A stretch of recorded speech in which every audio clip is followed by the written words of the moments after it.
السلام عليكم ورحمة الله وبركاته حبايبي طلاب ثالثة ثانوي، أهلا وسهلا بكم. معاكم مهير هيثم المصري، وهنكمل مع بعض مراجعة اللغة الألمانية لطالب الثالثة ثانوي. هنخش في الموضوع على طول. جالك النهاردة بأهم 9 درجات عندنا في اللغة الألمانية، اللي هو أصعب سؤال والطلبة كلها بتشتكي منه، اللي هو السؤال بتاع المواقف اليومية اللي هي الألتاكس زيتو أتسيونن.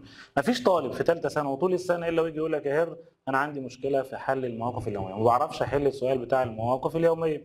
عايز اقول لك السؤال ده حتى في عدد الاسئله والدرجات بتاعته حتى الان عامل قلق وعامل مشكله، بس الخلاصه فيه ان هم هيبقوا 6 اسئله في المواقف اليوميه عليهم 8 درجات او 9 درجات، الله اعلم لحد دلوقتي احنا مش عارفين. تمام. لما تيجي تحل المواقف اليوميه هو السؤال الثاني بعد القطعه مباشره، يعني من اول السؤال رقم 13 عد 6 اسئله بعديه، دي اسئله المواقف اليوميه، والسؤال هيجي لي اختيارات، سؤال وعليه 4 اختيارات اختار منهم ايه؟ واحد. طيب انا جاي النهارده هتحل لي ازاي مشكله المواقف اليوميه؟ اقول لك هحلها لك بحاجه سهله جدا وبسيطه، بس اهم حاجه تنفذها حرفيا. اللي هي ايه بقى؟ المواقف معتمده رقم 1 و2 و3 على الترجمه. لو انت طالب حافظ كلمات وترجمت الجمله اللي جايه عندك، ترجمت الموقف اللي جاي عندك، هتحله صح مليون في الميه طالما انت حافظ كلمات وبتعرف تترجم كويس قوي. تمام. طب وانا اجيب كلمات المواقف دي منين؟ فين الكلمات اللي بتتردد كتير وتيجي في سؤال المواقف اليوميه؟ ده دوري انا بقى. انا قعدت وقعدنا كذا حد، مش واحد بس، ده موجود مدرسين كتير، قعدنا جمعنا لك اكتر الاسئله اللي جت في المواقف اليوميه في امتحانات الثانويه العامه كلها، واقول لك خد الليسته دي، خد الصفحه دي احفظها ككلمات، باذن الله بنسبه 90% هتترجم الموقف اللي جاي عندك في الامتحان. فين الكلمات دي؟ تعال بص معايا. طبعا انا هوريك اهي صفحه كلمات، انا لو انت عايزها انا هبعتها لك زي ما قلت لك قبل كده، هبعتها لك PDF. ادي يا شباب الكلمات اللي عندنا اسمها كلمات المواقف. انا صغرت هنا الصفحه ليه؟ عشان اجيب لك ايه الصوره كلها على بعضها. هي دي كلمات اللي هتحل بيها سؤال المواقف كلها. ركز فقط على الكلمات دي. لما تيجي تحفظ الكلمات دي عايز منك حاجتين. رقم 1، انا مش طالب منك الاداه، انا عايز فقط معنى الكلمه بالعربي. يعني لما اشوف كلمه اورت في الجمله، يبقى اورت معناها ايه؟ مكان. انت بتسال حد عن المكان، تمام؟ فهتسال باداه استفهام اسمها فو. يبقى ادي الكلمات الاسماء اللي انا عايز احفظها لحد هنا. في مجموعه فيرب، افعال مش مكملين حوالي 20 فيرب، غالبا بيجي فيهم سؤال او 2 في الامتحان.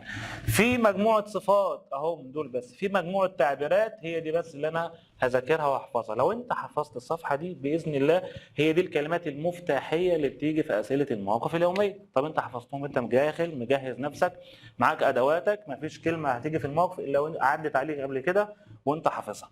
طب لو انا كبرت بقى يا شباب الكلمات دي عشان مثلا تشوفها انت من عندك وتقول فين بقى الكلمات المهمه اللي عندنا، تعال بص يا باشا. ادي انا عندك هنا من ناحيه الاسماء، انا مش عايز الارتيكل في حاجه، مش عايز الاداه في حاجه.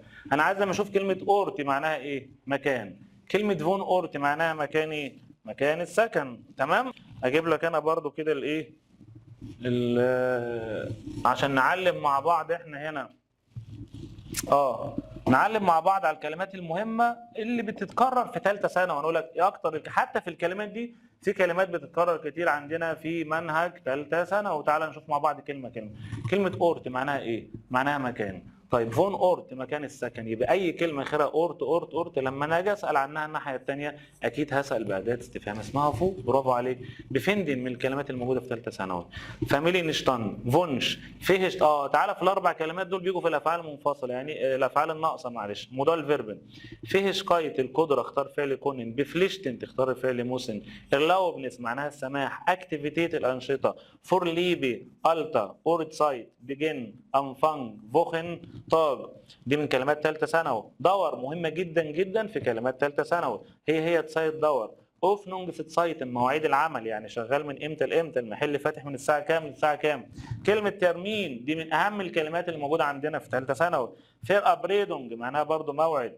اينكاوف معناها تسوق. عدي تاني هتلاقي اغلب الكلمات دي كلها عدت عليك وانت حافظها، بس انا مجمعها لك كلها في مكان واحد عشان تعرف تحل بيها المواقف اليوميه. ارت معناها النوع. امبيفيلونج في غايه الاهميه لو انت بتدي حد نصيحه. ثيرابي علاج اللي هو برضه ميديسين. لاخ يوجا، شلاف شتورنجن ارق مش عارف ينام. ارتس طبيب. جوزوند هايت من منهج ثالثه ثانوي مهم جدا. لبلينجس موزيك، هوبي، شتات موسيقى، فيتا، جراد، تمبراتور، لاجي، انتصال، فيشتشكايد، جروند مهمه جدا من كلمات ثالثه ثانوي درس 14. شتوك، فيج في غايه الاهميه طريق. بيت سرير. هالب بنزيون يعني نصف اقامه في فندق وكده. تمام، كمل تاني. روك روف اعاده الاتصال. اينت سيلت سمر غرفه مفرده. مساجي هونجا دورست عطش. تعالى بقى في الحاجات المهمه بقى. برايس كلمات ثالثه. فرب اللون، غوص المقاس. دامن كلايدونج اللي هو قسم السيدات. هيرن كلايدونج ملابس رجال. كاسي خزينه. جلد جيتغينك. اب فارت. الثلاث كلمات دول في غايه الاهميه. درس 11. اب فلوج الاقلاع. ان كونفت الوصول. فلوج نوما رقم الرحله. تعالى كمل معايا تاني. بونكت ليشكايت. فيرش بيتونج. اومشتايجونج. فار كارتي. ارميسجونج كلمات ثالثه ثانوي. انتفيرنونج من كلمات ثالثه ثانوي. فيركيرس ميتل وسائل مواصلات. برضو هكمل معاك الناحيه الثانيه عشان الحاجات دي مهمه يا جدعان. انا بقراهم معاك ايه كلمه كلمه. تمام، عشان تعرف بس احنا قد ايه جمعنا الكلمات المهمه اللي بتيجي في المواقف اليوميه. تعالى برضو نجيبها من الاول خالص. ها، جلايس. تمام. انشلوس. اينجانج كل ده منهج ثالثه ثانوي. اوسجانج. بانهوف.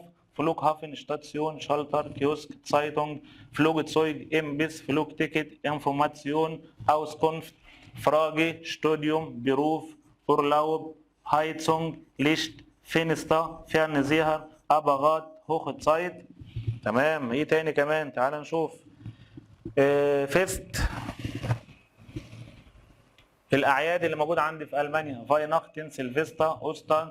نويار مش نويسيار. نويار. اين لادونج. فيتنس ستوديو. فارت سيل. بيكاراي. ايكي. شتغاسي. نيهي. باند اوبتيكا. تريف بونكت. فلوج نوما. ريبراتور سيرفيس. دور شيزاجي. شرايب فارنج. شوف الكلمه الكبيره دي جت قبل كده في امتحان ثانوي عام وقال لك اين تقع شرايب فارنج شيفت محل الادوات المكتبيه. هير اوبا. لوست. تاشي. فورنام. لحد هنا دي انه من الاسماء او الكلمات الاسماء اللي ليها ارتيكل. انا مش عايز ارتيكل في حاجه، بس دي الكلمات اللي ممكن يسال عنها في الامتحان. طب اللي تحت بعد كده فيها يا شباب قال لي في فيربن افعال. تعالى بقى شوف الافعال بقى. راوخن. هوستن. بشتلن. ريشن. من اول الفيرب ده كده ادخل في الحاجات اللي هم اللي غالبا بيجي فيهم موقف في الامتحان اخر السنه. ابزاجن يلغي ميعاد. تسوزاجن يوافق على الميعاد. فير اينبارن يحدد موعد. فير شيبن ياجل ميعاد. اندرن يغير. فور بايكومن يمر على. براوخن. اهو شويه دول باذن الله تعالى هيبقى فيهم سؤال في الامتحان شويه الفيربن دول. اويسارن. جفالن. فيندن. اوفنن. اوفماخن. تسوماخن. انماخن. واوسماخن. وباقي الفيربن طبعا برضو موجودين الناحيه الثانيه. تعالى اهو برضو باقي الافعال مكمل معاك لحد الاخر. بشرايبن بيوصف طريق. اركليرن. ماينن. بدويتن. انكومن. فونكتسونيرن. فورشتيلن. شميكن. بجغوسن. باسن. اربايتسلوز. بوخن. ريسيرفيرن. بيتسالن. في مجموعه صفات برضه بيجي منهم سؤال في الامتحان اكيد. هوفليش. هيسليش. بونكتليش. جونستيش بتيجي دايما في الاسعار. كبوت. جيزوند. فغمد. فراي. ديك. ليدش. وهكذا يا جماعه. دي الصفات اللي عندنا.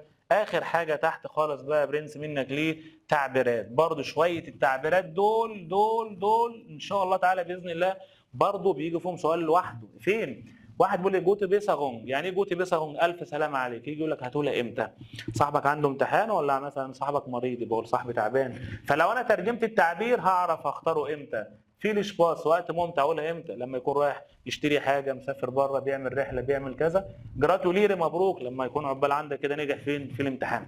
يبقى شويه التعبيرات دول سؤال. جبت لك اهم الاسماء اللي عندي واهم الفيربن واهم الادجكتيفن الصفات. لو انت جمعت الصفحه دي كلها يبقى انت كده بص انا ممكن ما تذاكرش مواقف يوميه لو انت حفظت صفحه الكلمات دي. خلاص انا سمعت كلامك والدنيا زي الفل. حفظت صفحه الكلمات بس كده؟ قال لك لا. المفاجاه الثانيه اللي انا عاملها لك النهارده برضو هي ايه؟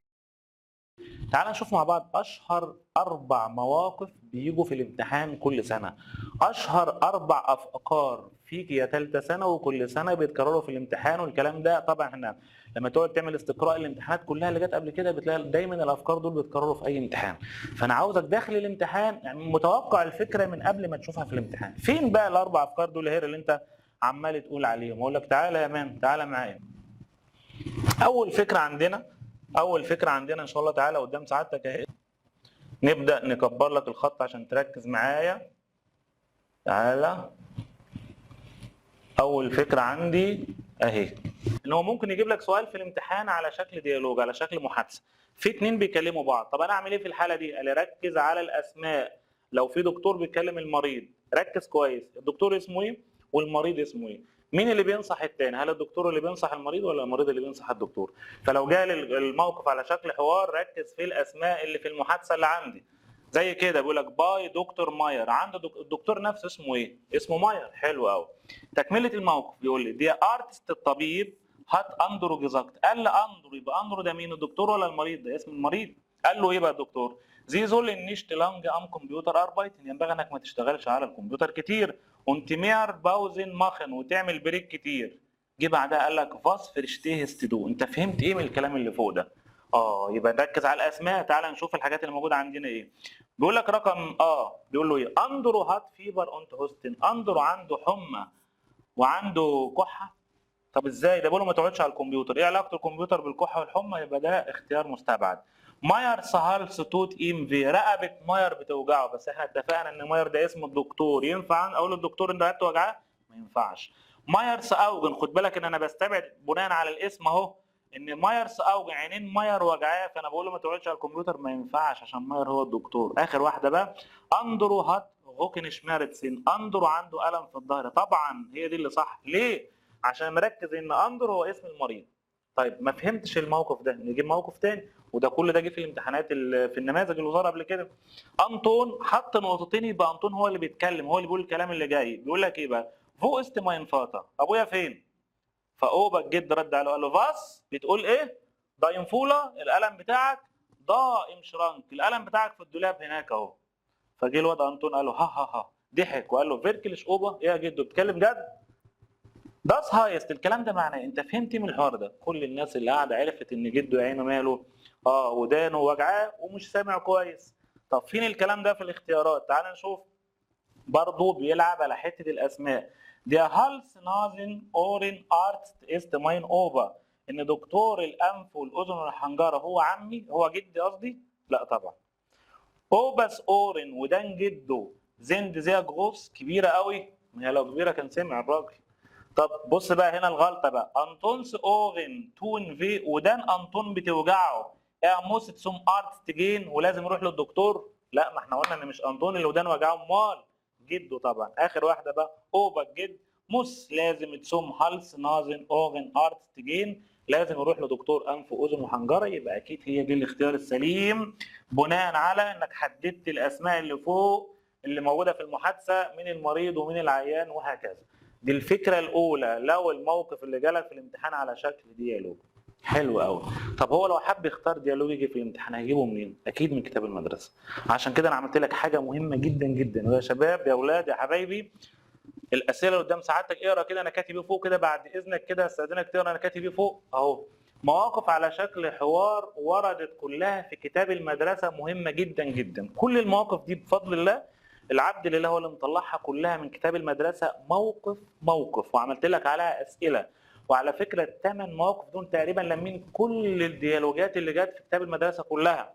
فبالتالي وفي اصعب امتحان 2021 جه منه موقف في الامتحان. فانا ما بسوحكش وما بضحكش عليك، لان الحاكم بينه وبينك هو كتاب المدرسه. واي حد بيفكر يحط امتحان عشان ما يروحش بعيد خلاص ويبقى فيه كلام كتير بيلجا لكتاب المدرسه. فانت لميت كل الحوارات اللي موجوده في كتاب المدرسه. انا سايبهم لك هنا، مش هقدر احل كل ده معاك علشان الوقت، واقدر الف لك على باقي الافكار الثانيه. فانا سايب لك الافكار دي كلها، الثمان مواقف كلهم هم اللي موجودين في كتاب المدرسه، جايبهم لك كلهم وعامل لك عليهم اسئله زي الفل، هتعجبك جدا جدا. خلاص 8 اسئله كاملين عندك اهي، هتبص عليهم. طب الفكره الثانيه، نيجي بقى الفكره الثانيه بقى. فين بقى الفكره الثانيه اللي ممكن تجي لي في الامتحان؟ خلاص غير بقى ان الموقف يجي لي على شكل محادثه. قال لك برضو فكره ثانيه بتتكرر كتير جدا جدا حتى في القطعه، ان هو بيلعب على حروف الجر الزمنيه. اللي هي فين حروف الجر الزمنيه دي؟ تعال نشوفها مع بعض. في عندي حرف جر اسمه فور يعني قبل، وفي حرف جر اسمه ناق يعني بعد، وفي حرف جر اسمه باي يعني اثناء. انا بقول لك بص يا باشا، قبل ما تتفرج على الفيديو ده عشان خاطري اشرب كوبايه ينسون. تمام، ده المفروض انا اعمل كده يعني. طب حلو، ما شربتش انا عمال اكح اهو. طيب قبل ما تتفرج على الفيديو اشرب كوبايه ينسون. يبقى انت المفروض تعمل ايه في الاول بقى؟ تشرب اليانسون الاول وبعدين تتفرج على الفيديو، ولا تتفرج على الفيديو الاول وبعدين تشرب اليانسون؟ يا باشا اللازمه بعد كده. ولا وانت بتتفرج على الفيديو اشرب كوبايه اليانسون؟ المفروض انا اعمل ايه؟ المفروض نعمل ايه بقى؟ اشرب اليانسون الاول وبعد كده اتفرج على الفيديو. طب فين الترتيب ده؟ اهو ارتب ازاي؟ انا قلت فور معناها قبل، ومناقنع معناها بعد، وباي معناها اثناء. طب ارتب ازاي؟ يبقى انت هتيجي تحت تقول لي بص يا باشا اشرب ينسون وبعد كده اتفرج على فين كلمه وبعد بقى. يبقى انا هرتب الاحداث عندي بكلمه اسمها ضن مهمه جدا معناها ثم، او كلمه ثانيه اسمها ضناق. يعني ايه ضناق؟ معناها بعد ذلك. سو ايرست في البدايه تعمل كذا، وضن او ضناق وبعد كده هتعمل كذا كذا. ده كلام نظري. انت عايز تشوف العملي؟ تعال نشوف السؤال اللي قدامنا اهو، وكلها اسئله جت من نماذج الوزاره. بيقول لسعادتك دي ارت زاكت، الدكتور بيقول لك جلايش على طول فوق دي مش لافن قبل النوم اين تابليتي نيمن تاخد قرص دواء. قبل النوم تاخد الدواء. تعال نقولها مع بعض. يبقى انا هعمل ايه في الاول؟ هاخد الدواء وبعدين انام، ولا هنام في الاول وبعدين هاخد الدواء، ولا هاخد الدواء وانا نايم؟ اعمل ايه بالظبط؟ قال لك لا، المفروض انت هتاخد الدواء وبعدين تنام. تعال نبص في الاختيارات. نوما دو زولست كايني تابليتي نيمن، ينبغي انك ما تاخدش اقراص اصلا وتروح تتخمد تنام. ولا دو كانست دي ميديسين باي مش لافن اثناء النوم، ينفع وانت نايم تاخد دواء اصلا؟ يبقى دي بعيده. ولا دو شتيست اوف تصحى من النوم، تمام، ضن وبعد كده اين تابليتي نيمن، يعني تصحى وبعدين تاخد الدواء؟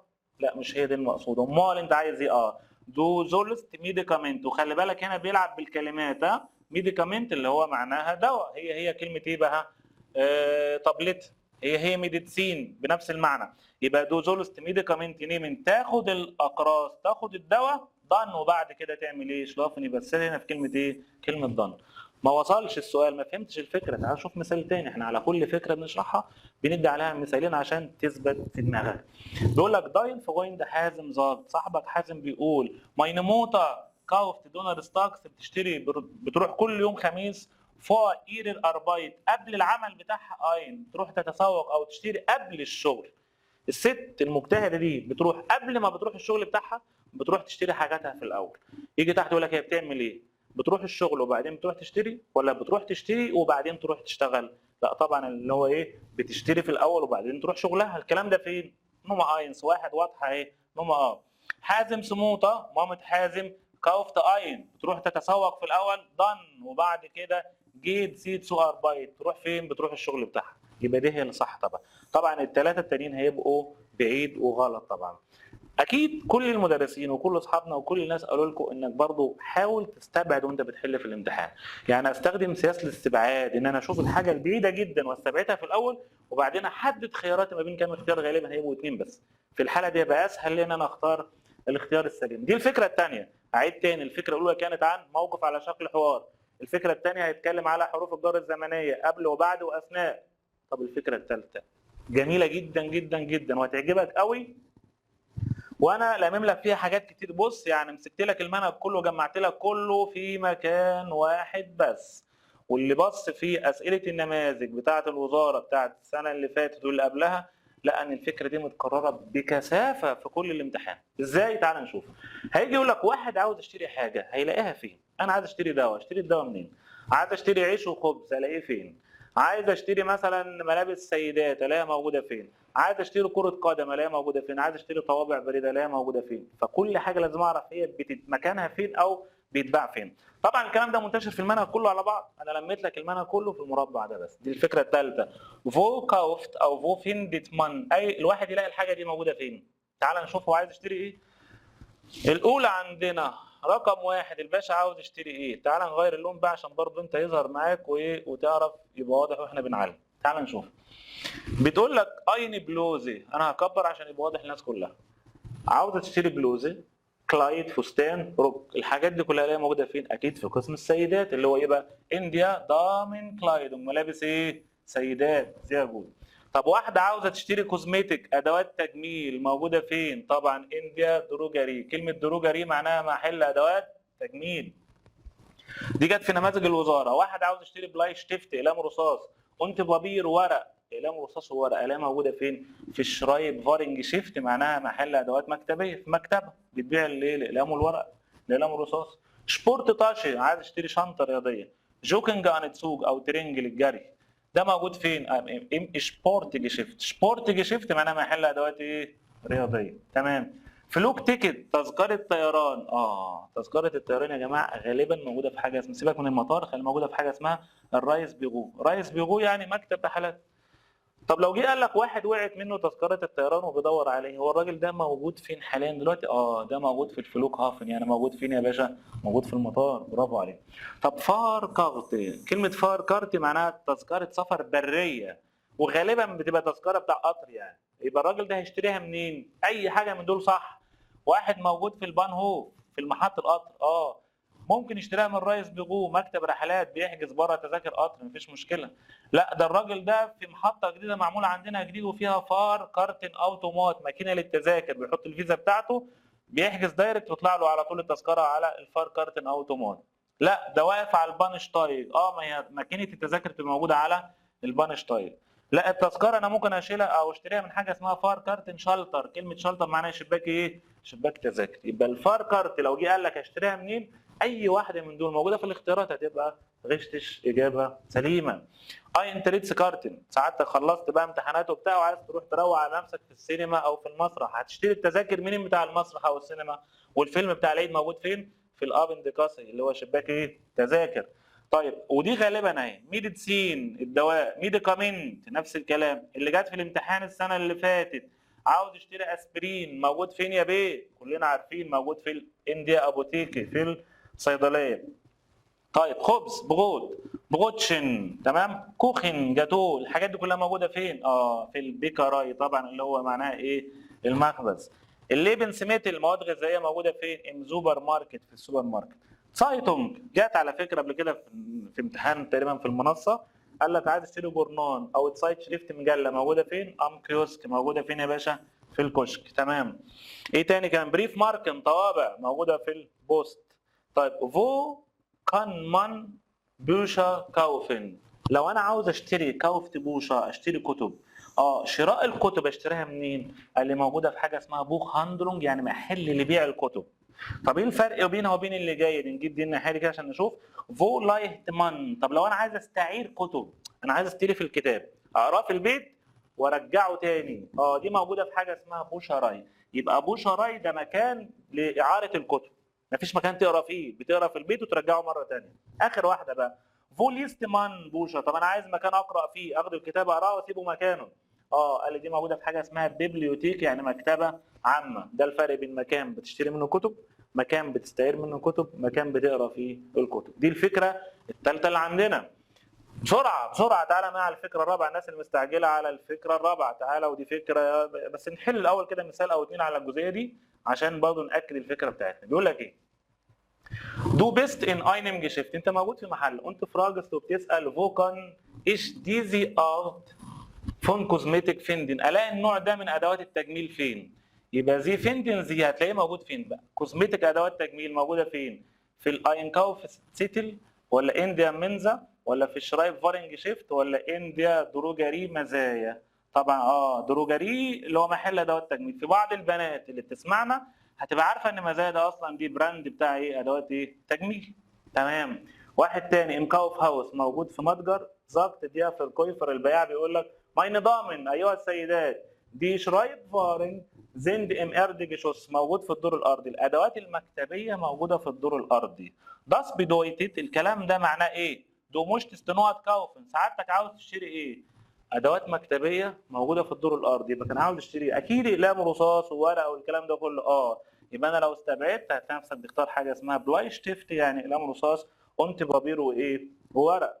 زي ما كده ثبتنا الفكره الثالثه. الناس اللي مستعجله على الفكره الرابعه، ودي انا برشحها وكل مره نقول من اهم الافكار اللي بتيجي في الامتحان في ثالثه ثانوي الفكره دي كده.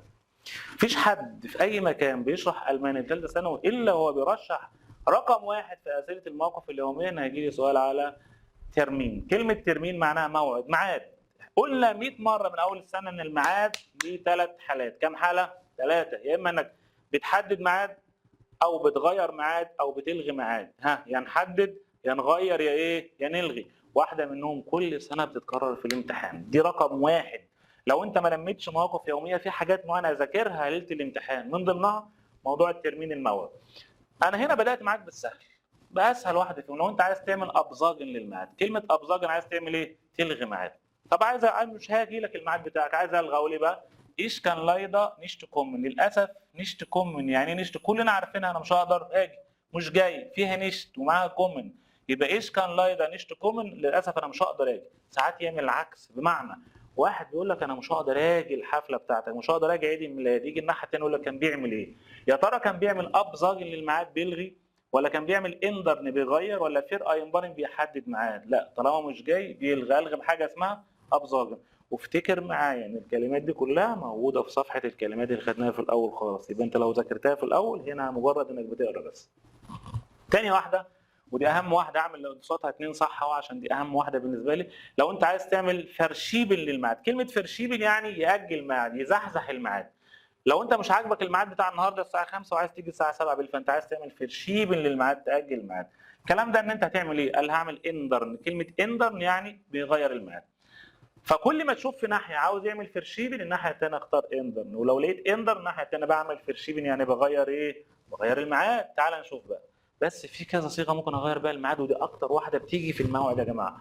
بيقول لك ايه هو على سبيل المثال، يتست الان نيشت كوم، مش هقدر اجي دلوقتي، في است اسمت هويت ابن. طب ايه رايك في النهارده بالليل؟ طب ايه رايك في النهارده الصبح؟ او ايه رايك في الميعاد الثاني؟ مش هقدر اجي دلوقتي، ايه رايك في بالليل؟ مش هقدر اجي يوم الخميس، ايه رايك في يوم الجمعه؟ يبقى بيعمل بيلغي ولا بيغير؟ لا، ده بيغير الميعاد او بيأجل الميعاد.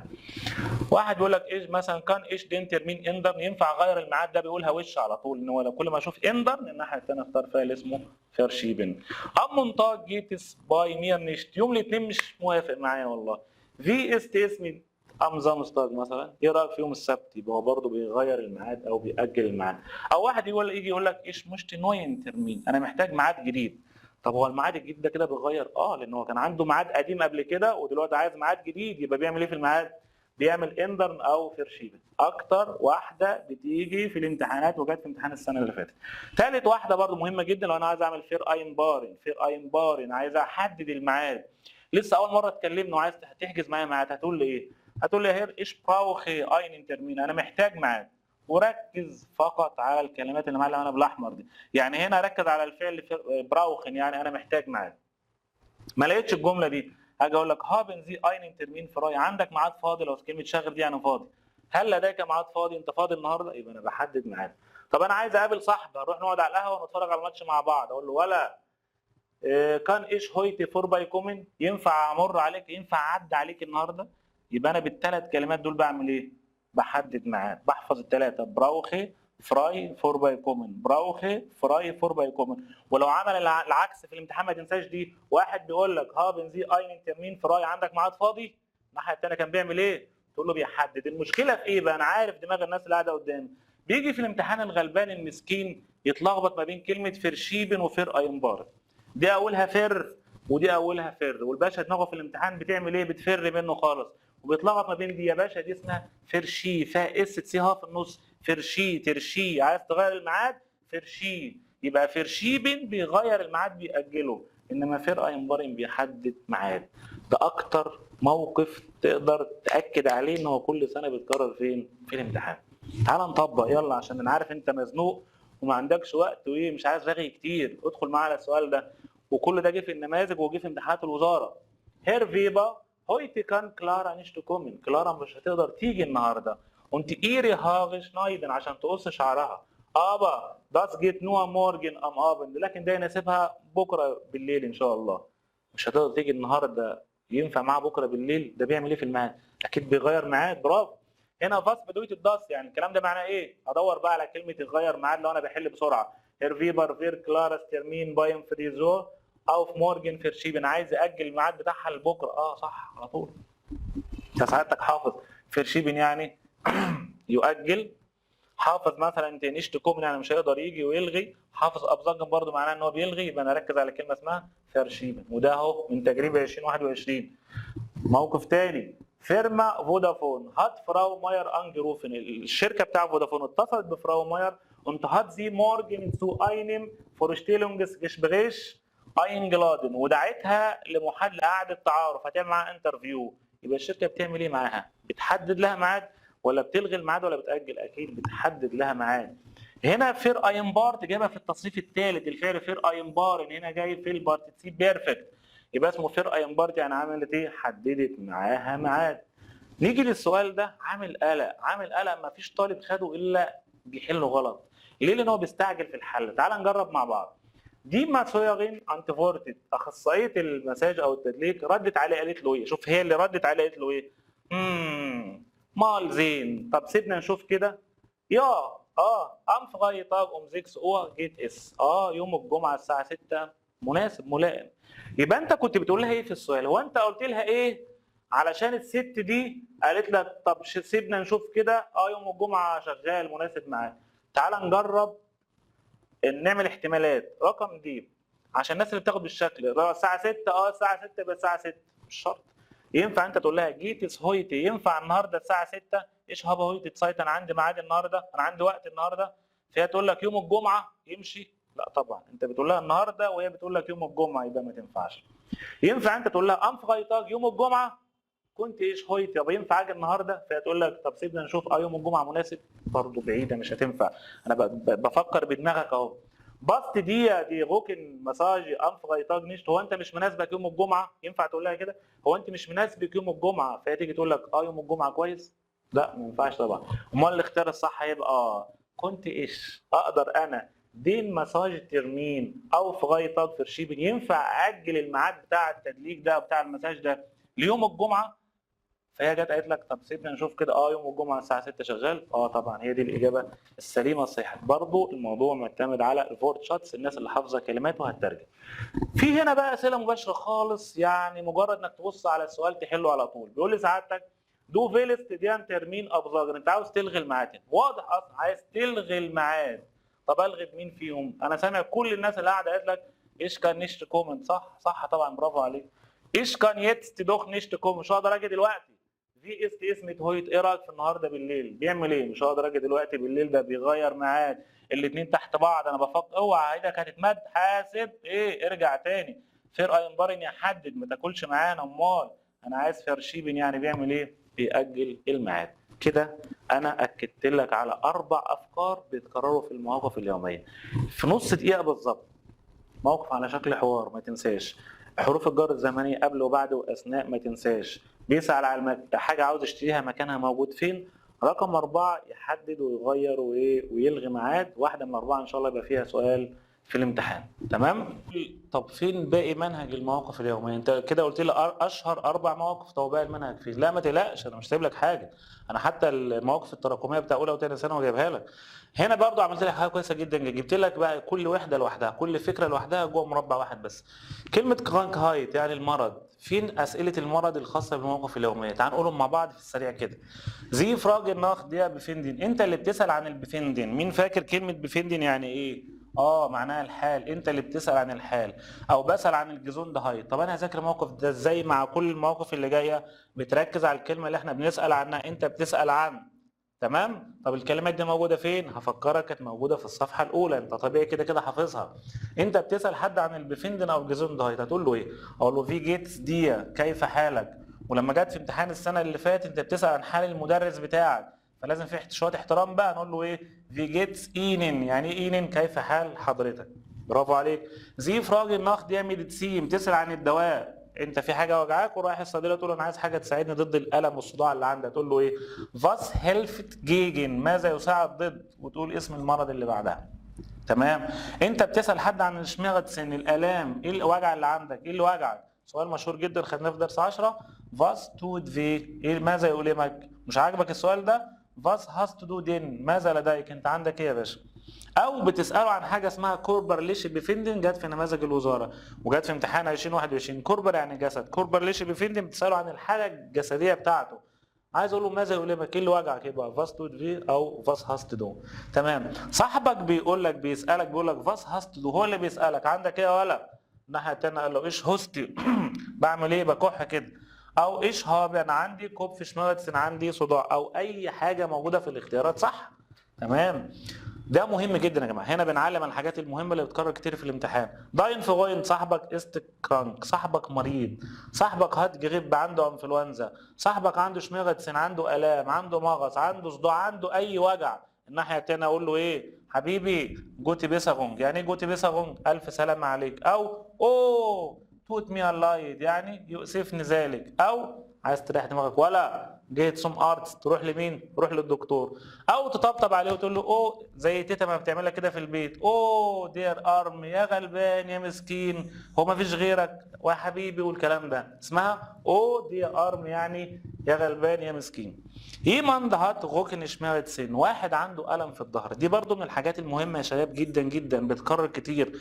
واحد ظهره وجعه، ايه النصيحه اللي هتمشي معاه؟ هتشوف النصيحه اللي جايه في الامتحان وتختارها، في اكتر من حاجه تمشي. ممكن اقول له جهه سوم ارت تروح للدكتور صح، بلاي بي بيت تقعد في السرير صح، زي زول نشت فيه سبورت ماخن ينبغي انك ما تلعبش رياضه كتير صح عشان الفقرات وكده. ومره يقول له مارس رياضه. ازاي؟ على اساس ان هي علاج طبيعي وكده، فمش هيجوا مع بعض في الاختيارات، يا اما دي يا اما دي. اول اللي جت في الامتحان قبل كده دو زولست ام كمبيوتر نشت اربايتن، ينبغي انك ما تشتغلش على الكمبيوتر كتير علشان ظهرك.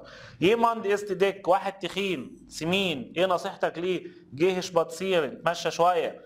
ترينك فيه الفاسا اشرب ميه كتير. او اللي جت في امتحان الدور الثاني زي زولن كايني شوكولاته اسن، ينبغي انك ما تاكلش يالا انت تخين يبقى ما تاكلش ايه شوكولاته.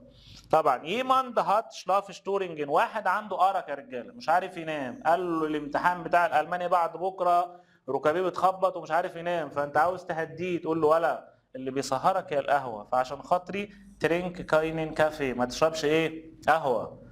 يماند است ديبريميرت، واحد محبط قال لك يا نهار ازرق ايه الامتحانات وانا مش مذاكر وانا حالته حاله، تقول له بس روق على نفسك كده يلا تعالى مخ لخ يوجا، روح العب لعبه ايه اليوجا وابتسم وافتح بقك كده هتلاقي نفسك الاحباط اللي عندك ايه راح خلاص.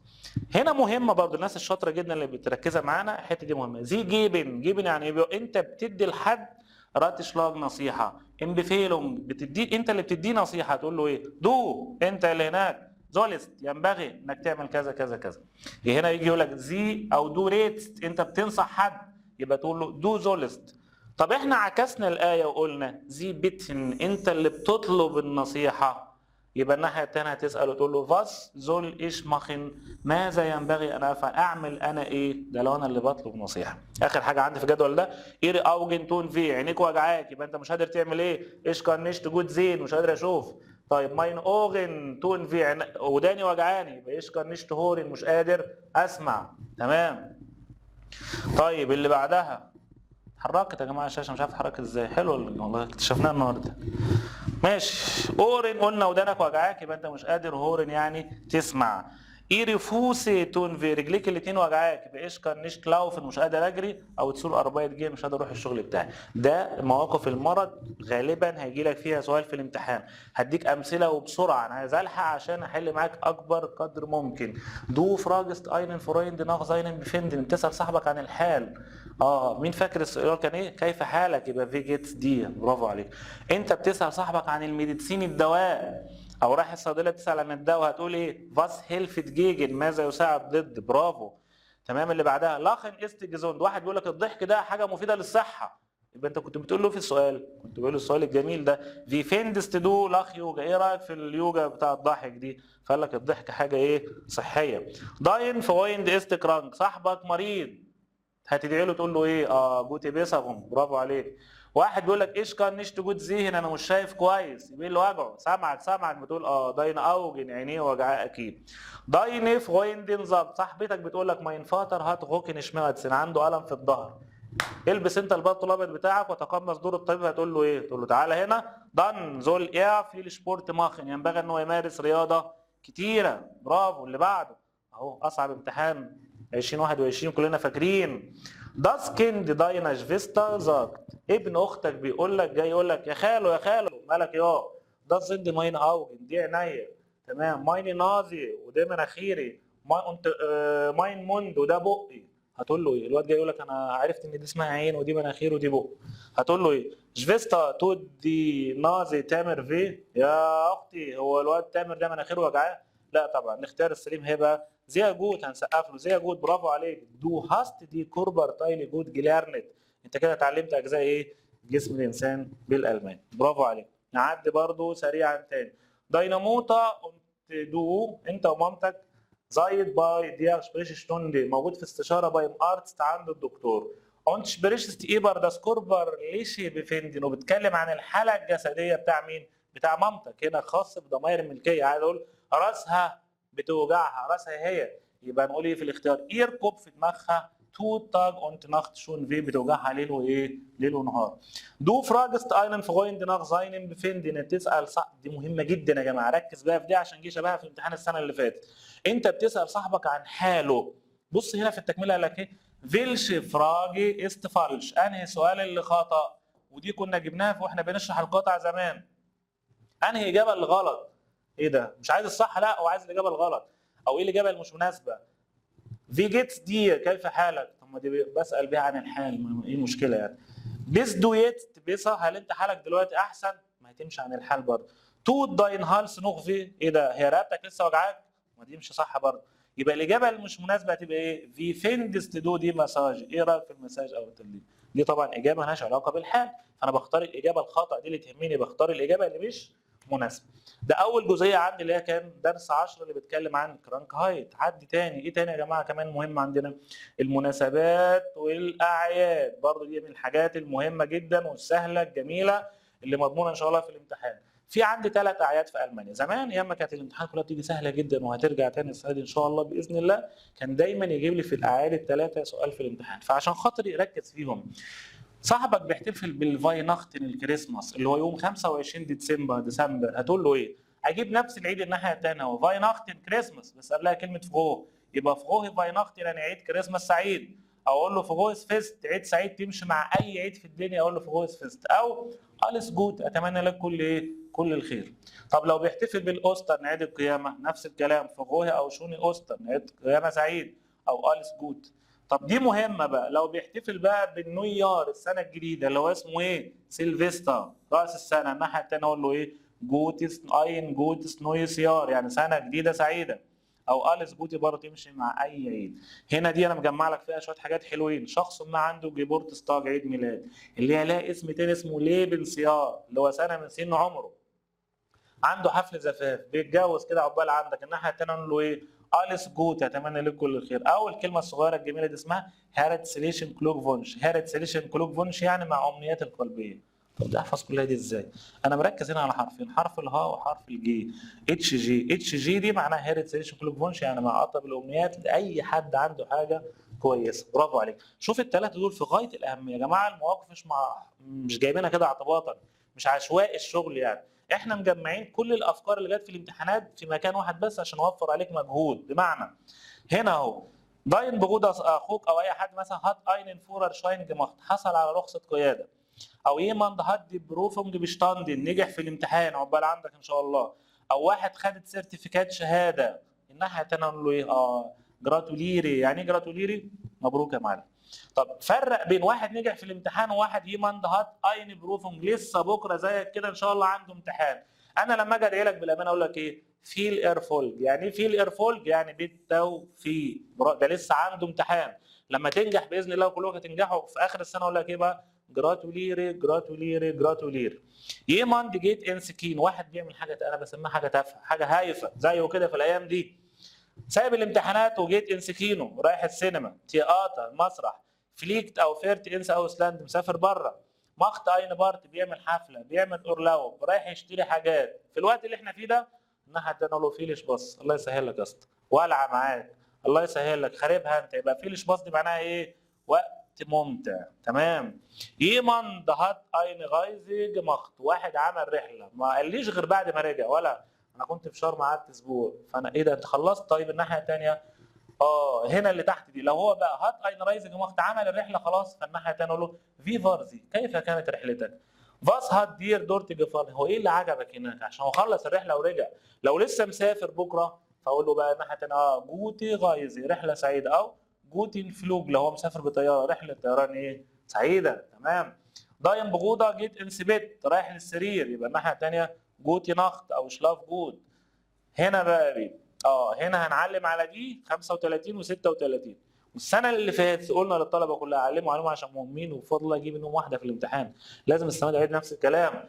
هنا دو ليدست داينن فروين داين، لو انت بتعزم زميلك وسكت انا بعزمك اقول لك ولا حبيبي صاحبي ايش لا دي ديش اين انا بعزمك. او دو موست نيشت فيلن، ما ينفعش ما تجيش، اوعى ما الاقيكش او ما اشوفكش في الحفله بتاعتي. اللي تهمني دي بقى، يمن شخص ما ليت زي اين، واحد بيعزمك، جه بين قوسين قال لك زي زاجي نتسو، اهم حته زي زاجي نتسو، يعني انت موافق على الدعوه دي. يبقى الناحيه الثانيه اقول ايش كومي جام، انا جاي ان شاء الله.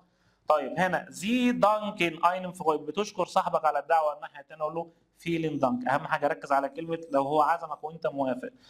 36 بقى، يمن هات اين جلادن او هات ديش اين، واحد عزمك على حاجه زي كونين نيشت وانت مش هتقدر تروح، او بين قوسين المهمه جدا زي زاجن اب، مين فاكر اب زاجن يعني بترفض الدعوه، الناحيه الثانيه اقول له ايش هاب لايدا كاينت سايت، انا ما عنديش وقت بقى ان شاء الله.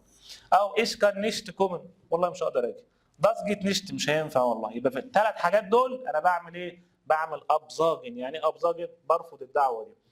اللي جاي كله كلام عادي. 38 زي فراج النقد يم جروند، بتسال عن السبب، يبقى الناحيه الثانيه اسال بحاجه اسمها فاغوم. واحد بيقول لي فاغوم لماذا ما خصدوش سبورت، ليه بتمارس رياضه؟ قال له ايش فيل فيت، انا عاوز ابقى راجل فيت لائق بدنيا.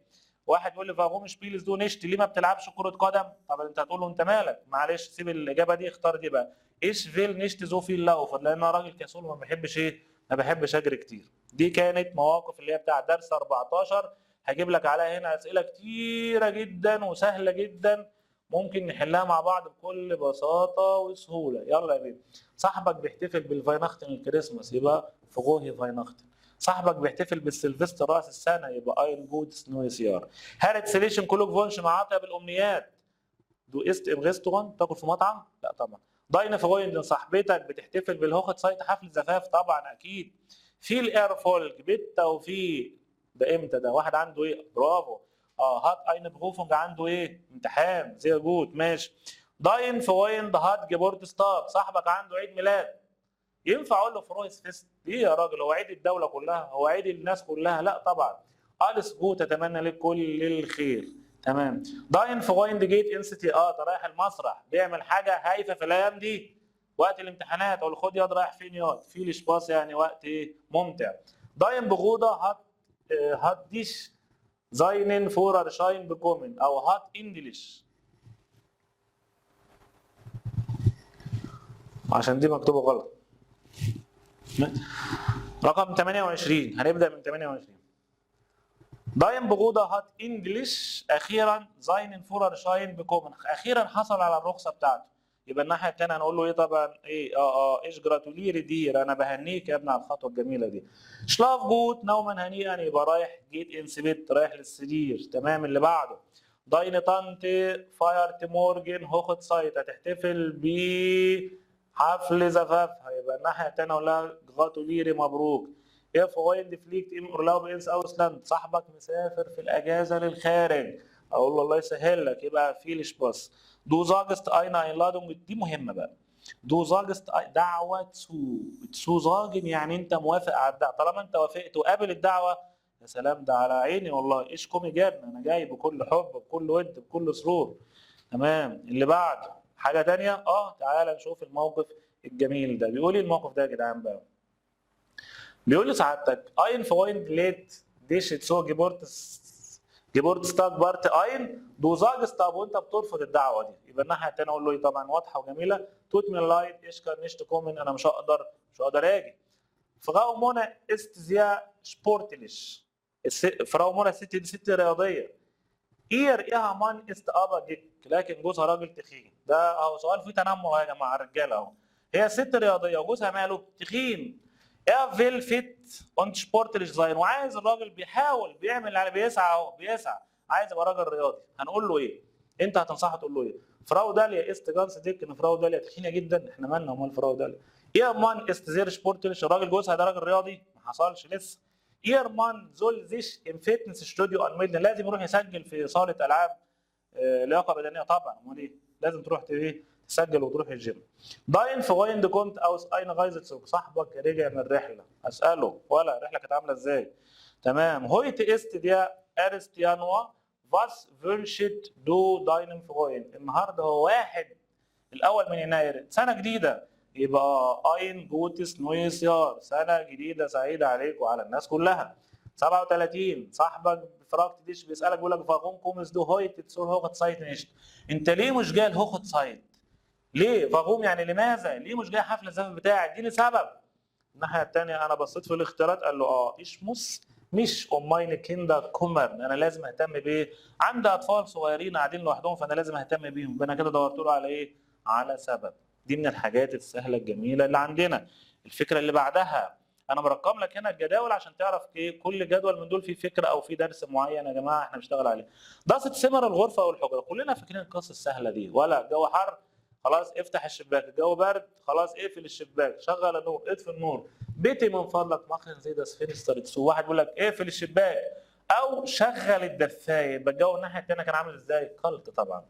والعكس واحد بيقول لك افتح الشباك او اطفي الدفايه، يبقى الجو كان هايز اللي هو حار، او ممكن نقول له فاغم يعني ايه؟ جو دافي.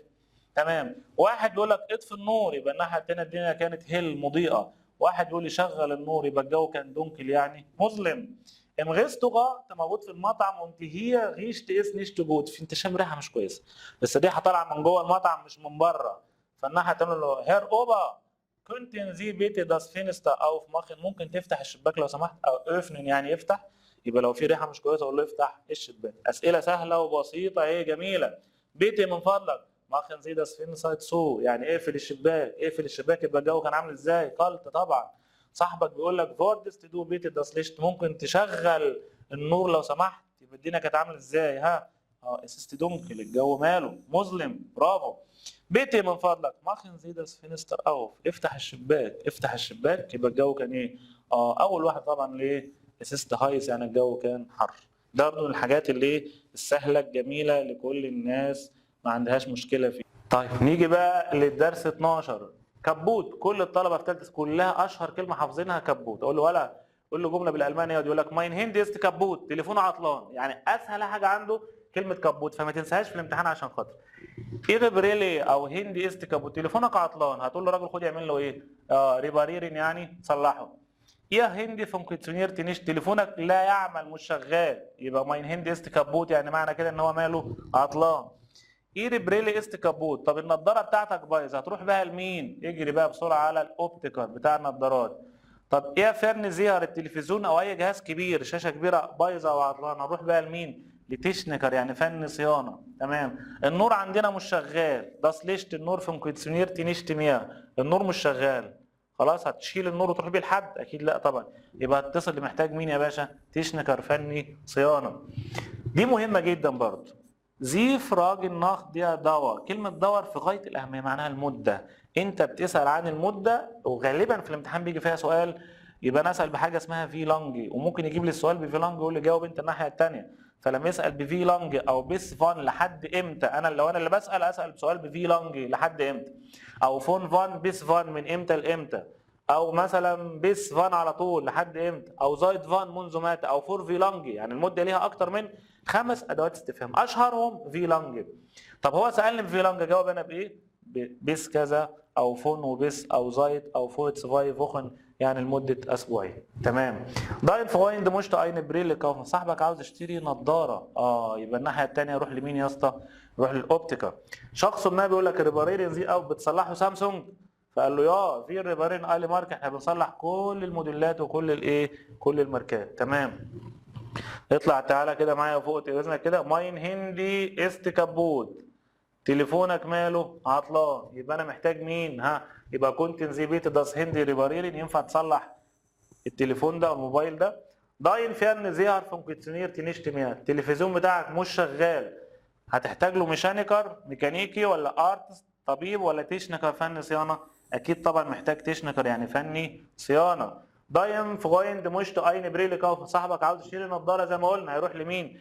يروح للاوبتيكر. دي كانت اهم الاسئله، طبعا في اسئله تانية كتير بس انا عاوز اعدي لك على كل المواقف اليوميه اللي عندنا. سؤال زي كده مثلا دايم فاتا فراكت ديش، ابوك بيسالك في لانج براوخت دي بريلين غيب غاطوه، كم المده اللي محتاجها عشان تصلح النظاره؟ فهنا السؤال بفي لانج كجراماتيك هنختار حاجه اسمها بس مونتاج، اي سؤال بفي لانج اجاوب بحاجه اسمها ايه؟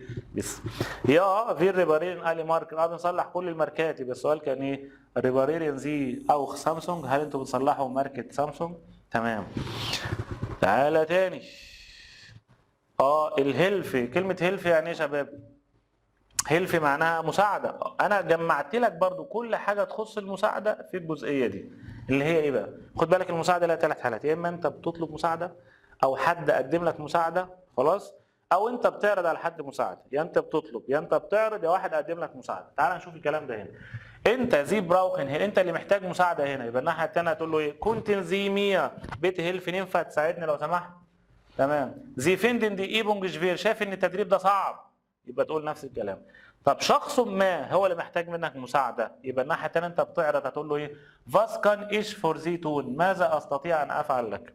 طب اللي بعدها زي بيتن هوفلش، انت بتطلب بادب، طالما طلب مهذب لازم يبدا بكونتن او فوردن. تمام. اللي بعدها يمن، شخص ما بيتت زي ادفاس، واحد بيطلب منك حاجه، تمام. او فيل داين فراد نيمن، واحد بيطلب العجله بتاعتك، او واحد مشت اين فلوك تيكت ريسيرفيرين، خليك نادل معاه. اي حد يطلب منك حاجه استندل في الحته دي. ازاي بيطلب منك حاجه؟ عاوز العجله بتاعتك، عاوز تحجزه تذكره، الناحيه الثانيه قال له توت مي اللايد يوسفني ذلك، داس جيت جراد نشت، يعني مش هينفع والله. وما تنساش ان الفعل بوخن بيساوي الفعل اسمه ريسيرفيرين، يعني يحجز.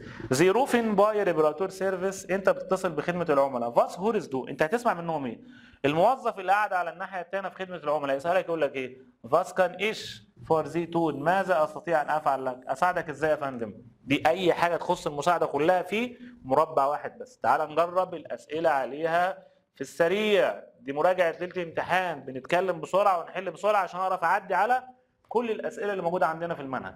دو براوخست هيلف، انت اللي محتاج مساعده، هتقول له ايه؟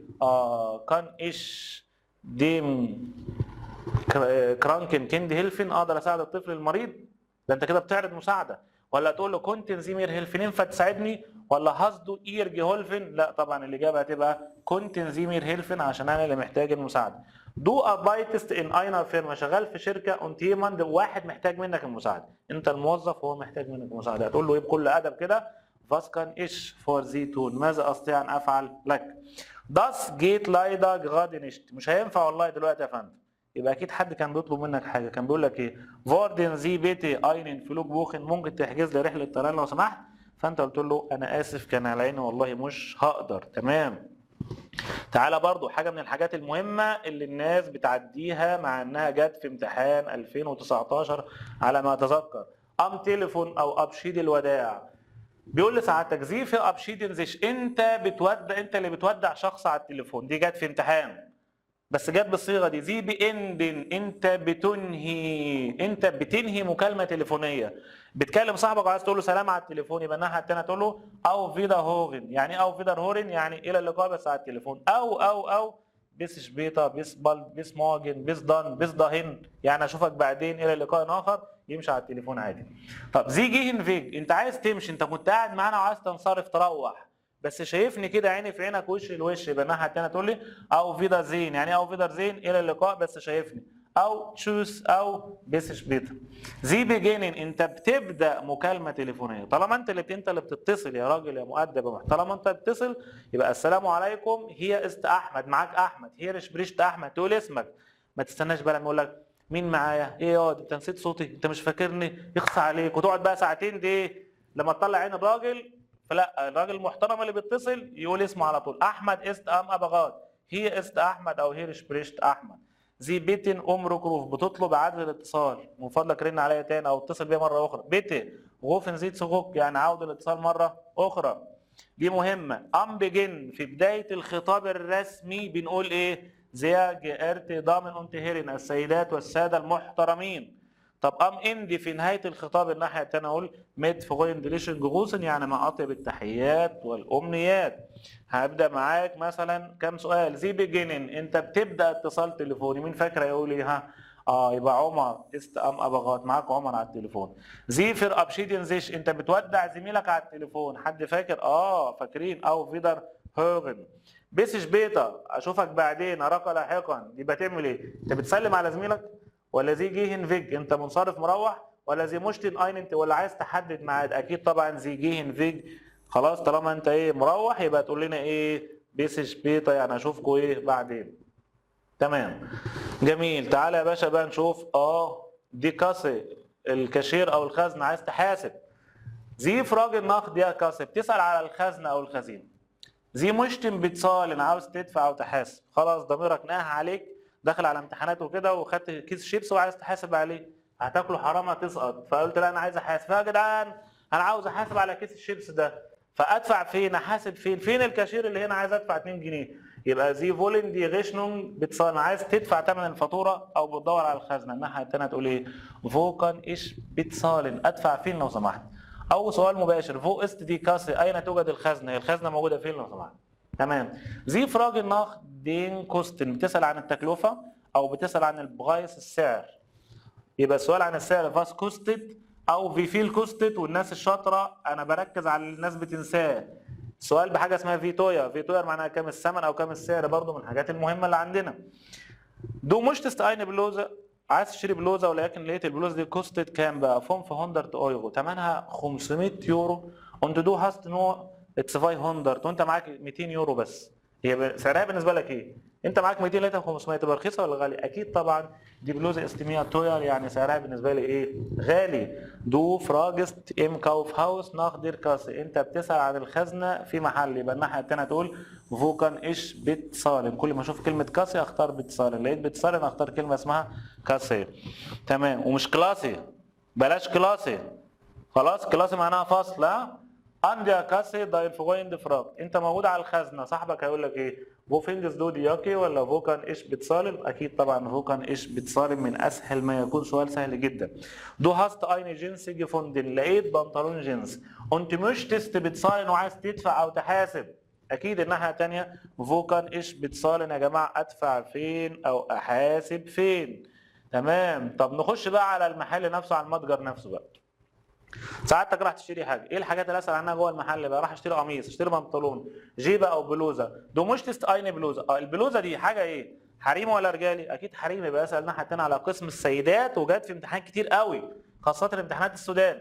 يبقى فو فيند ايش ضامن كلمه ضامن يعني سيده، ضامن كلايدونج اين اجد ملابس ايه؟ سيدات. واحد بيقول لك فو فيند ايش بيبي فيشي، يبقى ام الاقي الحاجه دي موجوده فين؟ قال له ام اوبر جيشوس الدور العلوي، ارد جيشوس الدور الارضي، اونتر جيشوس يبقى الدور اللي هو ايه؟ البدروم تحت. زي فراجل ناخد جغوس، انت بتسال عن المقاس، يبقى فيلش جغوس انهي مقاس؟ براوخن زي. او هابن زي اين هوزي ان جغوسي فيرتسش، عندك بنطلون مقاس 40. للناس الشاطره في الحته دي خد بالك، فيلش جروسي براوخن زي لو البياع اللي بيسالك. طب هابن زي عندك بنطلون مقاس 40 لو انا اللي بسال الفركويفر او الفركويفرين البائع او البائعه.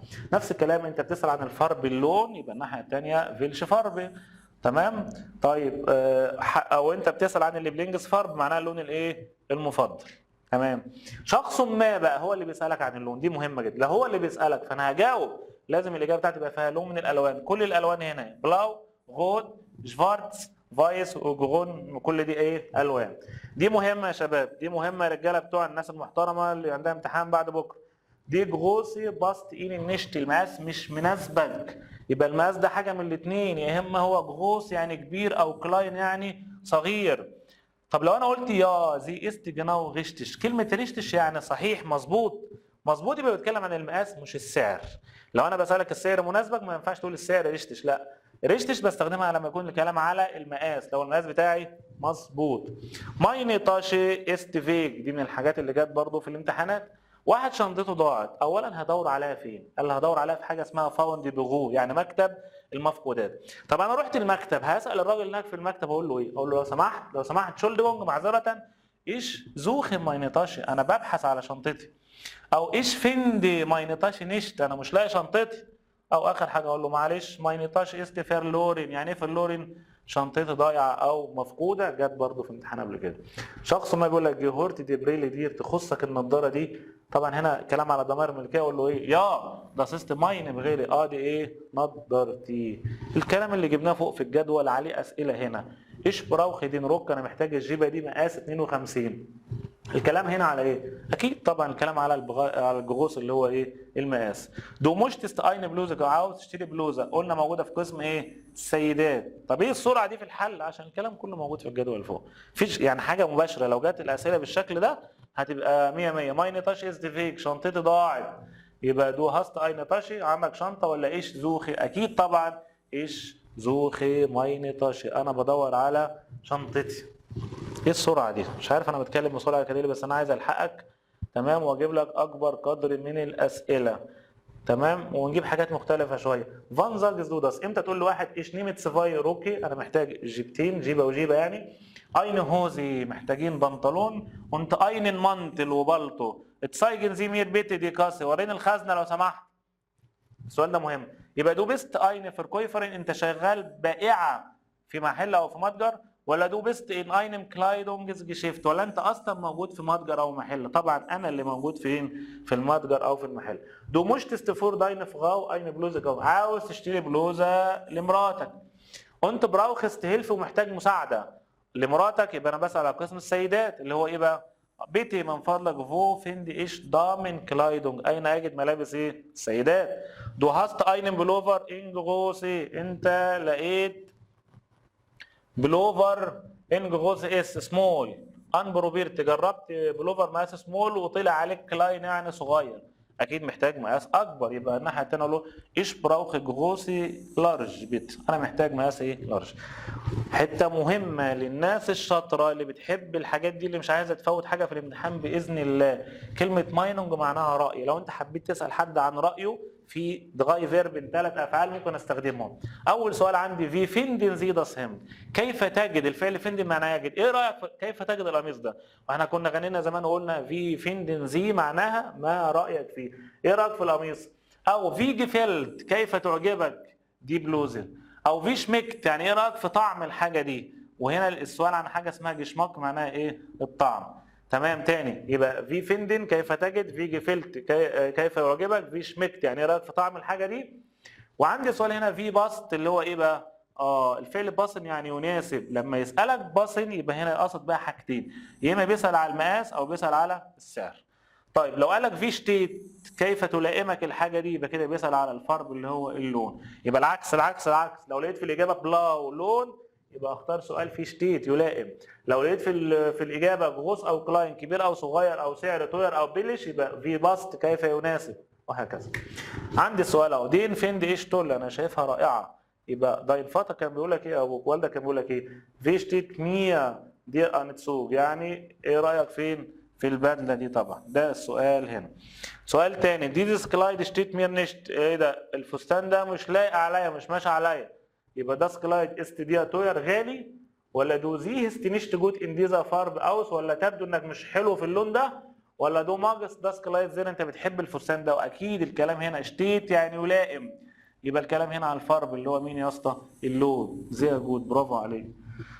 في شمكت دي كافي، ايه رايك في طعم القهوه دي؟ يبقى بيسال على الجشماك اللي هو ايه؟ الطعم الحاجه. في ناس مركزه وفي ناس مهيسه، انا عارف انا في ناس هيست معانا النهارده. انا بحاول الف لك على المنهج كله. برضو من الناس الشاطره اللي انا بجيب لها النهارده كل حاجه وبخصها في الحاجات دي قوي، المواقف اليوميه، عشان هي اللي بتفرق بين واحد هيقفل الماني وواحد لا. المواقف اليوميه جايب لك هنا حاجه اسمها مواقف تعتمد على الارتيكل، على الاداه. لما انت تلاقي في الاجابه داس دير وداس ودي، او ديزس وديزن وديزر وديزي، او اس وان وزي، لقيت في الاجابه ضمائر شخصيه، لقيت في الاجابه اسم اشاره او اداه تعريف، الثلاثه موجودين، يبقى اكيد هناك بيسالك على الاداه. امتى اجاوب بداس وديزس واس؟ لما بيسال على اسم محايد اداته داس. امتى اجاوب بدين وديزن وان؟ لما بيسال على مذكر اداته دين في الاكاكا اكوزاتيف. امتى اجاوب بدي وديزي وزي؟ لما يسال على اسم مؤنث اداته دي. داين فويند زاك صاحبك بيقول لك زيه مال داس هيم دي دا، بص على القميص ده، القميص هنا الارتيكل بتاعه اسمه ايه؟ داس. يبقى انا في الاجابه اقول له ايه بقى؟ عايز في الاجابه حاجه فيها اداه دي اسمها ايه؟ داس. شون داس جفلت مي، عاجبني. دي مهمه جدا. بيقول لك ايه؟ اتسيه دوخ ديزن دا، البس اللي هناك دي. امتى تقول لواحد الكلام ده؟ يبقى صاحبك كان بيسالك على اسم مذكر. اسم ايه؟ مذكر اهو. فيلشن روك انهي جيبه زول ايش انتسيهن. واحده بتقول لصاحبك البس انهي جيبه، خلاص يبقى هنا ليه خدت روك؟ عشان هنا في الاجابه ديزن اخرها اي ان. طب ليه ما خدتش ياقه؟ عشان دي مؤنث. ليه ما خدتش هوزن برضه؟ عشان جمع ومؤنث ما ينفعش معانا. طب هنا دي او ديزي زند زي توير، هنا دي زند، خلي بالك هنا زند يبقى كان بيسأل على اسم جمع. هنا في تعديل انا ما عدلتوش هنا اللي هو ايه؟ في فيندز دو دي ياقي، ما هنا ياقي مفرد ما كانش ينفع يقول لي دي زند. امال عايز كلمه جمع، فاحنا هنخلي مثلا هنا بلوزن. في فيندست دي بلوزن، ايه رايك في البلوزات اللي هناك دي كلها؟ قالوا في الاجابه دي او دي زند زي غاليه جدا. واحد بيقول لك في جفلت دي ماين هيم، ايه رايك في القميص بتاعي؟ طب ايه القميص هنا؟ حد فاكر اداته ايه؟ شاطر يا ولد، اداته ايه؟ بس يبقى في الاجابه تقول له ايه؟ اسيست شمال. تمام. اللي بعدها مثلا ايه تاني؟ عايزين نجيب لك ندخل بقى في جدول صغير جدا، درس 14، الداتوم او الفغاية سايت وقت الفراغ. انت بتسال حد عن الفوخنتاج ايام الاسبوع، او شخص ما بيسالك عن الفوخنتاج ايام الاسبوع. الناحيه التانيه تسال تقول ايه؟ فاس فور اين فوخنتاج. هنا لو انا عايز اعرف اسم اليوم ايه، لما تلاقي في الاجابه اين فرايتاج يوم من ايام الاسبوع، يبقى السؤال كان ايه؟ فاس فور اين فوخنتاج. تمام. لو انت بتسال حد عن الداتوم يبقى الناحيه الثانيه فيلشز داتوم، انهي تاريخ اليوم. لو بسال حد عن الطاج اللي هو عن التاريخ برضه، يبقى الناحيه الثانيه اقول له فيلشر تاج. وعشان خاطري لما حد يسال بفيلشر تاج يبقى الناحيه الثانيه هجاوب باداه تعريف اسمها ديا. يبقى لو مثلا ديا ايرست ماي الاول من شهر ايه؟ مايو. تمام. شخص ما بيسالنا عن الداتوم، هي جت. شخص ما بيسالك عن التاريخ يبقى الناحيه الثانيه هويت است ديا ايرست ماي الاول من شهر ايه؟ مايو. لما يجي لك السؤال بفن متى تبدا الاجازه، متى تبدا الحفله، يبقى في الاجابه حرف جر اسمه تمام. وهكذا. فيلشر تاج است هويت، انهي يوم النهارده؟ كان بيسال على التاج طبعا. داينش فيستا فراكت ديش ناخ ديم داتوم. اختك بتسالك عن التاريخ، هتقول لها في الاجابه طبعا لازم في اداه تعريف، يبقى هويت است ديا الفت ماي. داين فرويندن فراكت ديش. صاحبتك بتقول لك فان بيجن داين اور لو، يبقى اجازتك هتبدا امتى؟ طالما في فان يبقى جاوب بحرف جر اسمه ام زيكستين يوني، في السادس من شهر يونيو. في السادس برضه هنا سؤال يبدا بمين؟ بفان. اين فرايتاج الجمعه، يبقى بيسال على الفوخنتاج ايام الاسبوع. كل اللي فات يا جماعه حاجه زي الفل، او كل اللي فات معنى صح، يعني زي ما بيقولوا كده كل اللي فات حماده واللي جاي ده حماده تاني خالص. اشمعنى؟ درس 11 اللي هو بتاع وسائل المواصلات، دي من الحاجات اللي اجباري بيجي فيها سؤال في الامتحان في الموقف، او سؤالين، يا سؤال يا اتنين في الامتحان. اخر جزئيه واهم جزئيه عندنا زي ما قلنا درس 11 لازم في سؤال في الامتحان نقطه او اتنين. امبنهوف، انت موجود في محطه القطر، او ام فلوك هافن موجود في المطار، او ام فلوك هافن في المطار.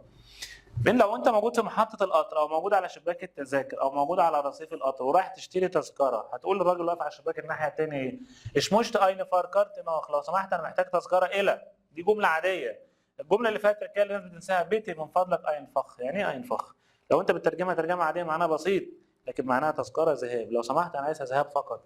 او بيتي من فضلك انا عايزها هن انت تسوقك، انا عايزها ذهاب وايه؟ ذهاب وعوده. هو في الامتحان بيعمل العكس. امتى تقول لصاحبك انا محتاجها ذهاب وعوده؟ يبقى انت الناحيه الثانيه موجود فين؟ موجود في البانهوف، او انا بشتري حاجه اسمها فار كارت، يعني تذكره سفر.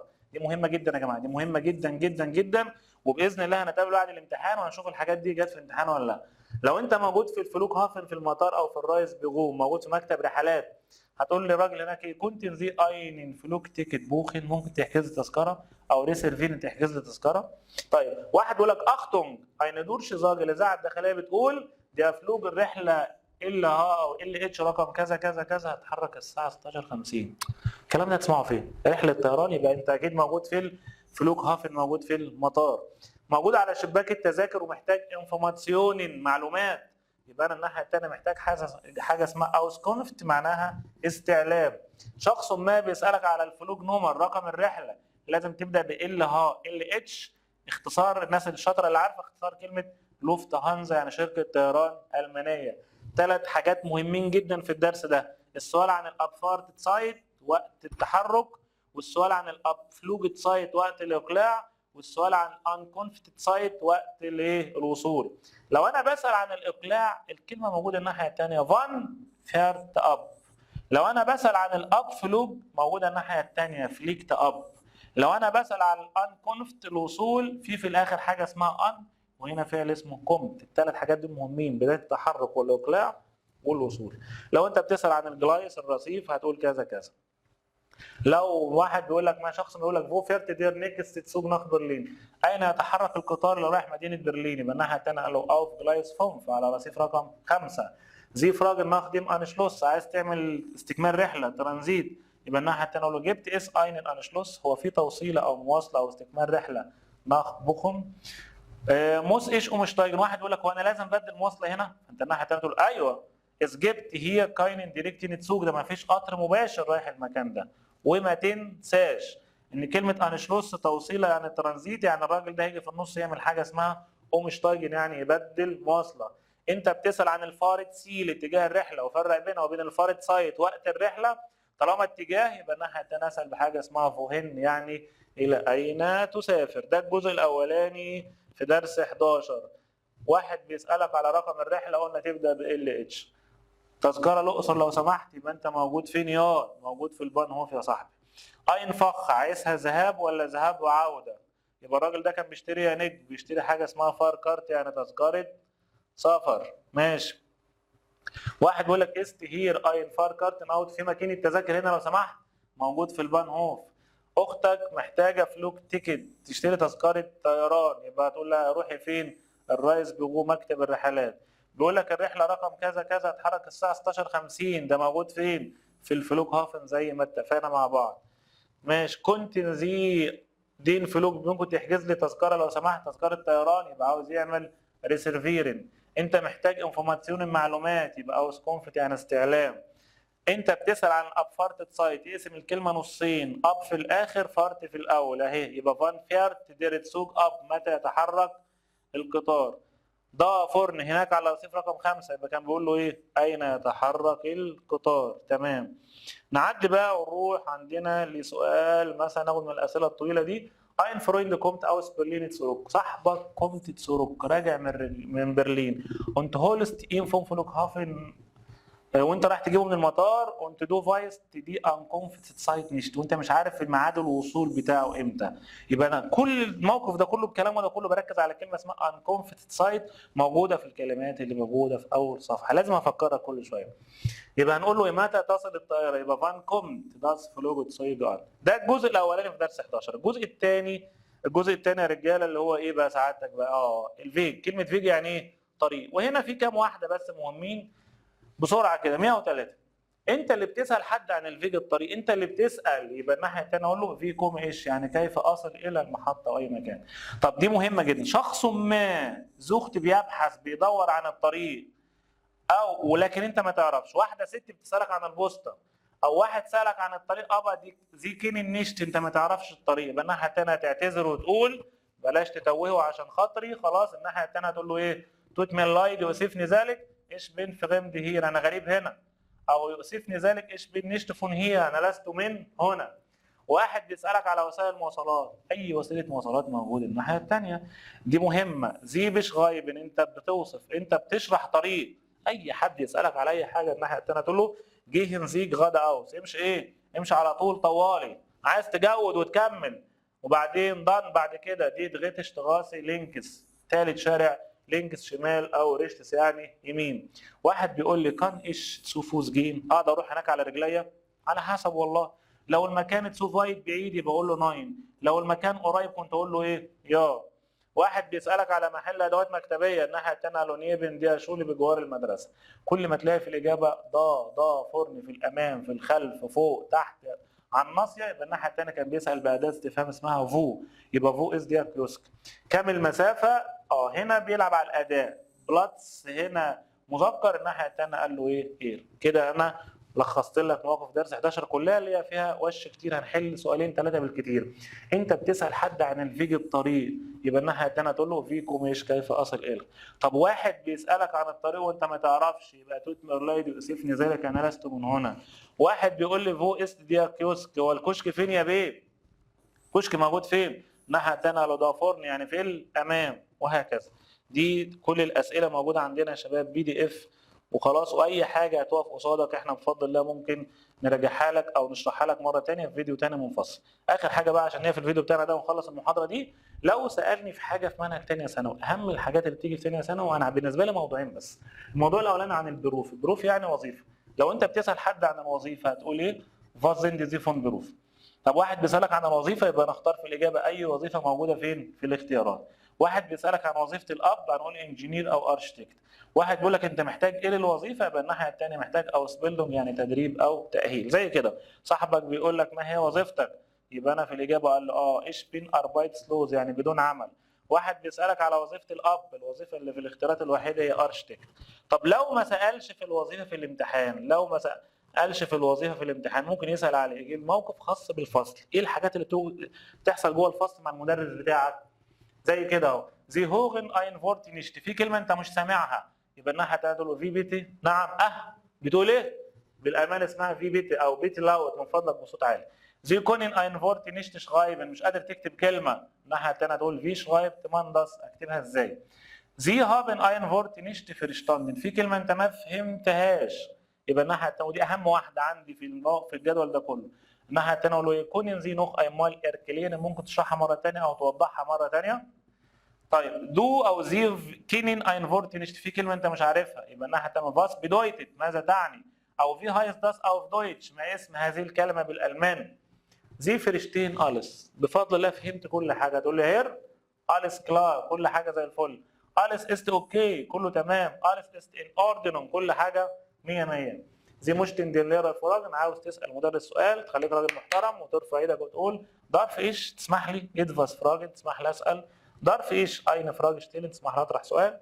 معلش السؤال اهو، مصر دول الاول 2017، ايه بقى؟ كنتن زي بيتي داس نوخ فيدا هولي، ممكن تكرر الكلام ده مره ثانيه؟ امتى اقول الكلام ده؟ دو فرشتيست ادفاس نشت، في حاجه انت مش فاهمها؟ ولا دو ماجس داس اسم نشت، انت مش حابب الاكل؟ ولا انت فاهم كل حاجه؟ اكيد طبعا في حاجه انت مش فاهمها.